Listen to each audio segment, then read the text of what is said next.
자, 오늘 아침도 기도하러 오신 여러분 예수님 이름으로 환영합니다. 함께 기도하겠습니다. 하나님 감사합니다. 오늘 하나님 앞에 기도하기 위해 나옵니다. 저희와 함께 주옵소서. 예수님 이름으로 기도드립니다. 아멘. 예, 오늘은 사도행전 5장 1절부터 11절 말씀입니다. 사도행전 5장 1절 11절입니다. 함께 읽겠습니다.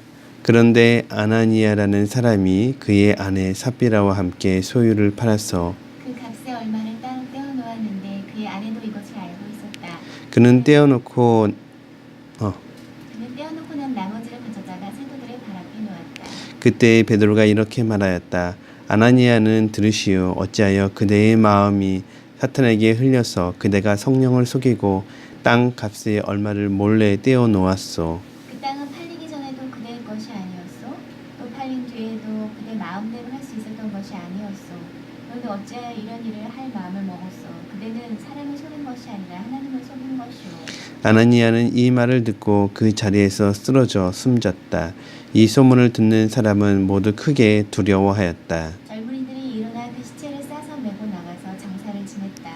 3시간쯤 지나서 아나니아의 아내가 그 동안에 일어난 일을 알지 못하고 들어왔다. 베드로가 그 여자에게 물었다. 그대들이 판 땅값이 이것뿐이요. 어디 말해보시오. 그 여자가 대답하였다. 네, 이것뿐입니다. 베드로가 그 여자에게 말하였다. 왜 그대들 내외는 서로 공모해서 주님의 영을 시험하려고 하셨소. 보시오. 그대의 남편을 묻은 사람들의 발이 막 문에 다다랐으니 그들이 또 그대를 메고 나갈 것이요. 그러자 그 여자는 그 자리에서 베드로의 발 앞에 쓰러져서 숨졌다. 젊은이들이 들어와서 그 여자가 죽은 것을 보고서 메어다가 그 남편 곁에 묻었다. 온 교회와 이 사건을 듣는 사람들은 모두 크게 두려워하였다. 아멘. 예, 두 가지 질문이 있는데요. 한번 생각해 보십시오. 네, 먼저 아나니아와 삽비라 부부는 왜 자신의 재산을 팔고 속이기까지 했을까요? 산들에 사탄에게 홀려서라고 되어 있거든요. 근데 일단 그 사람들은 바나바가 그렇게 칭송받는 걸 보면서 따라하고 싶었을 것이고, 근데 그 전부를 드리긴 또 아깝고, 그래서 그런 방법을 선택했던 것 같아요. 네, 맞아요. 오늘 말씀 아나니아와 삽비라가 이 이야기를 한 것은 한마디로 말해서 이들이 사단의 전략에, 사단의 유혹에 넘어간 것이라고 할 수 있죠. 예, 사단이 교회를 공격한 첫 번째 예루살렘 교회 이제 교회가 세워지고 나서 첫 번째 교회를 공격한 일이라고 할 수 있고, 또 다르게 얘기하면 교회가 첫 번째 죄를 지은 사건이라고도 할 수 있죠. 이 사건과 가장 비슷한 것은 여리고성을 멸망시키고 나서 여리고성에 있는 모든 생물들을 죽이라고 하시는 하나님 말씀을 어긴 아간의 죄하고 비슷하죠. 아간이 거기에 있는 옷과 돈을 훔치잖아요. 그 사건과 굉장히 유사하다고 얘기할 수 있어요. 이런 사건들은 사단이 교회 공동체를 무너뜨리기 위해서 가장 좋은 일들이죠. 그래서 교회가 어떤 문제가 생겼을 때 들여다보면 사람들의 죄이긴 하지만 또 큰 것은 사단의 전략이라는 거. 그래서 우리가 교회에 문제가 생겼을 때 그 문제의 이면에 있는 사단의 전략을 우리가 깨뜨려보고 더 정신을 차리고 사단과 싸울 힘을 비축하고 준비를 해야 된다는 걸 배울 수 있죠. 두 번째, 이 사건은 죽음이라는 무서운 결말을 말하고 있어요. 이를 통해서 하나님께서는 우리에게 무엇을 교훈하시고자 하는 것일까요? 교회는 하나님의 성령이 함께 하시는 곳이기 때문에 결코 세상적인 생각으로 자기를 그렇게 속이면서 생활하고 인간관계를 맺을 수가 없는 것이라는 경계를 주신 것 같아요. 네, 그것도 좋은 거죠. 먼저 이 착복이 죄가 아니라 더 큰 죄가 뭐라는 것을 설명해 주고 있냐면 위선이 더 큰 죄라는 것을 설명해 주고 있죠.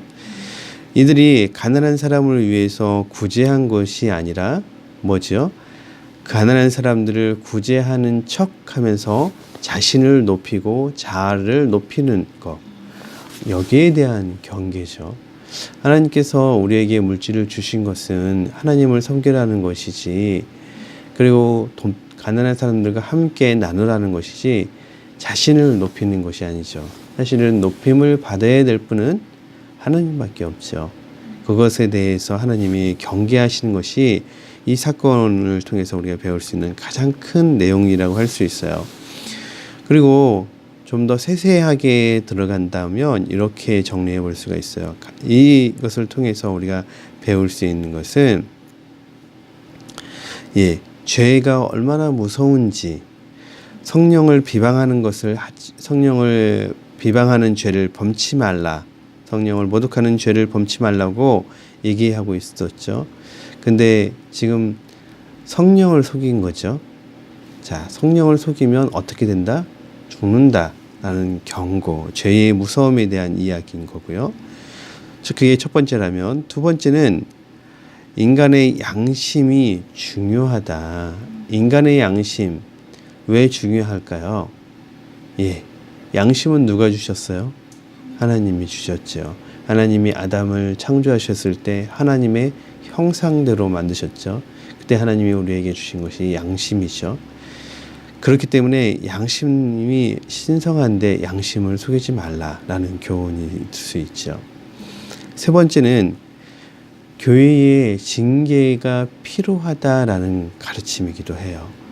우리가 보면 베드로가 무서운 것 같죠. 베드로가 두 사람을 죽음으로 몰아넣은 것 같지만 사실 베드로는 엄히 꾸짖은 것에 대한 것이죠. 죄에 대해서. 오늘날 교회에서 성도들의 죄를 물을 수가 없죠. 물으면 그래, 내가 이 교회만 교회야? 옆에 교회가 수두룩한데 다른 교회를 가지 라고 생각하죠. 그래서 교회에서 성도들의 죄에 대해서 묻지 않는 것이 오늘날 만연되어 있어요. 그래서 좋게 얘기하면 성도들에게 여러 기회가 있지만 나쁘게 얘기하면 방종하는, 지 멋대로 하는 성도들이 많아진 세상에 살고 있죠. 여기에 대한 경고입니다. 그래서 교회가 그런 사람들에 대해서 견책하고 징계하는 것이 필요하다는 이야기가 되겠죠. 아나니아와 삽비라 이야기는 여러 가지를 많이 던져요. 자, 다시 정리해보면 아나니아 삽비라에서 하나님께서 크게 물으신 것은 자신을 높이려고 했던 그 마음이었어요. 자신을 높이려고 했던 건 바나바처럼 나 자신을 높여주려고 했던 그 부부의 이 마음, 하나님은 그걸 경계하시죠. 오늘도 우리가 살면서 내가 높아지는 것이 아니라 예수 그리스도만 높아져야 된다. 이걸 기억하면서 하루를 살았으면 좋겠습니다. 기도하겠습니다. 하나님, 우리는 아무것도 아닌데 하나님, 우리가 높아지고 싶어하는 열망이 우리 안에 꿈틀거리고 있습니다.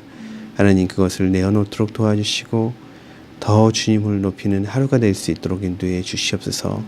하나님, 죄를 가볍게 여기지 않게 해주시옵소서. 하나님, 우리 양심이 묻는 것에 대해서 속이지 않게 해주시옵소서. 교회가 성도를 사랑하기 때문에 징계할 수 있는 그런 권위가 생기게 해 주옵소서. 예수님 이름으로 기도드립니다. 아멘.